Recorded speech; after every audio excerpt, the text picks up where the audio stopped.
हदीस में ये नहीं है कि आप कुर्ता ये कॉलर वाला पहनेंगे कि हमारी तरह पहनेंगे, ये हदीस में नहीं है, सब जायज़ है। कुर्ता से मकसद है बदन को छुपाना, गर्मी सर्दी से बचना। आप चाहे कॉलर वाला पहनिए या बगैर कॉलर वाला पहनिए, टोपी से मतलब है सर ढकना। ये टोपी मौलाना की हो या ये टोपी हो या दूसरे टाइप की टोपी हो, कैसी टोपी होनी चाहिए। तो देहात में किसको शहर कहते हैं, किसको देहात कहते हैं, हदीस में ये नहीं है। इमाम आज़म ने, जो हनफी है ना, अबू हनीफा ने अपने टाइम में लिखा कि देहात में जुमा जायज़ नहीं है, जायज़ नहीं है। तो उस वक्त कौन सा देहात था, आज कौन सा देहात है? क्योंकि देहात किसको कहते हैं और शहर किसको कहते हैं, ये तो हदीस में है नहीं। तो ये समझना होगा कि देहात किसको कहते हैं जहाँ जुमा जायज़ नहीं है। हदीस में है, इमाम आज़म ने भी लिखा है कि कुआं जानते हैं। अब तो इस ज़माने में कुआं ही नहीं, तो कोई आज का बच्चा तो कुआं जानेगा नहीं, कुआं क्या चीज़ है। बोरिंग जानता है सब, वो जानता है, कुआं तो होता नहीं है। इमाम आज़म अबू हनीफा ने लिखा, कुआं में कुत्ता भी गिर जाए, गिर के मर जाए, सूअर भी गिर जाए, सूअर गिर के मर जाए, तो कुआं तो नापाक हो गया। तो इमाम आज़म ने लिखा है कि 200 बाटी पानी उसको या बाटी जो होती है, पानी निकाल दो, पाक हो जाए। अब आज कुएं में 200 बाल्टी निकाल दिया जाए तो 600 बाल्टी बाकी रह जाए जी, है ना। तो अगर पानी पाक हो तो उसमें तो कुत्ता गिर गया है, मर गया है, सूअर गिर गया है। तो अब देखना पड़ा कि इमाम आज़म जो लिखते हैं, इमाम अबू हनीफा, उनके टाइम का कुआं कैसा था। वहाँ पानी कुएं में 200 डोल भी नहीं होता था, उससे कमी होता था, उससे कमी होता था। इसका मतलब ये हुआ कि पूरा पानी निकाल जी। आज 200 डोल निकालने से पाक नहीं होगा, पूरा पानी निकालना होगा जितना डोल होगा, तभी जाके नया पानी जो निकलेगा वो होगा पाक। पानी को जमीन से निकलता है जी, तो वो पानी होगा पाक। तो उस टाइम का कुआं और आज के कुएं में फ़र्क है, उस टाइम का देहात आज के देहात में फ़र्क है।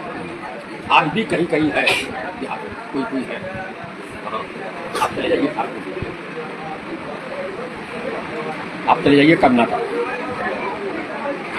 3 घर मुसलमान हैं, 5 घर मुसलमान हैं।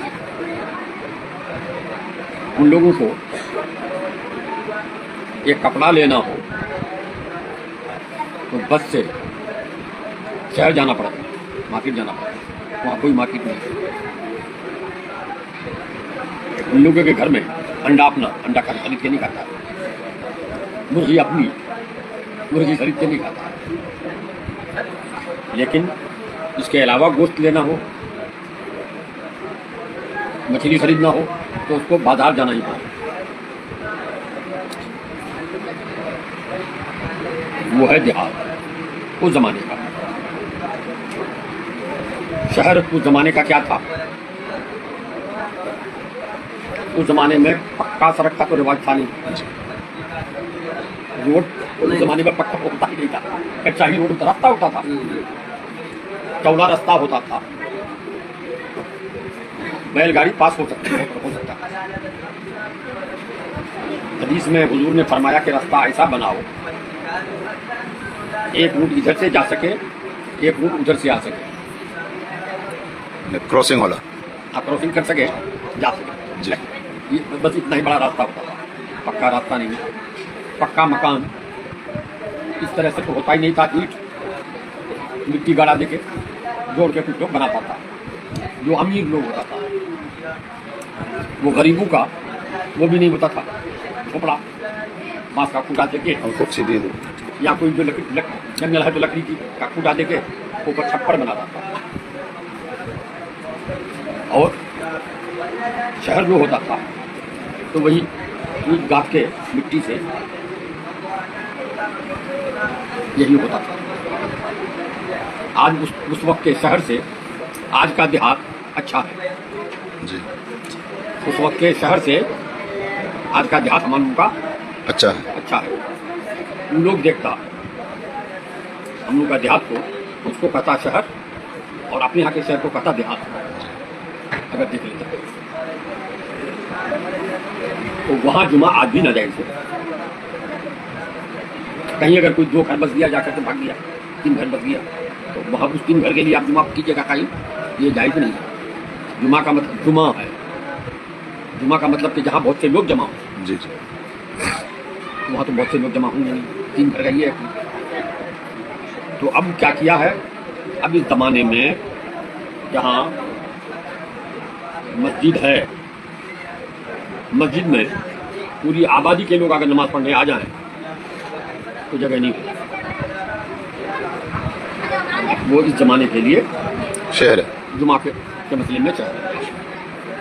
आज हम लोगों के इस इलाके में कोई गांव ऐसा नहीं, इसको गांव कहिए, कोई आबादी ऐसी नहीं है जहाँ के सब लोग आ जाएं तो किसी एक मस्जिद में समा जाए, ऐसा नहीं है। यहीं पर 1, 2, 3, 4 मस्जिद है। 4 मस्जिद है और फिर भी सब लोग नहीं आते। 4 भाई है, 4 भाई का 5 बेटा है, तो सबको जुमा पढ़ने नहीं आता है। कोई जुमा पढ़ता है, कोई जुमा पढ़ता ही नहीं। 5 वक्ता तो खैर बहुत कम। जुमा में जो लोग आते हैं वो भी है, घर के सारे लोग नहीं जाते जुमा पढ़ने। अगर घर के सारे लोग जाएं तो 5 नहीं 15 मस्जिद बनानी पड़ेगी। तो खाली किताब पढ़ के मसला बताने से नहीं होगा। मेरे यहाँ देखिए दवाएं रखी है मेरी अपनी।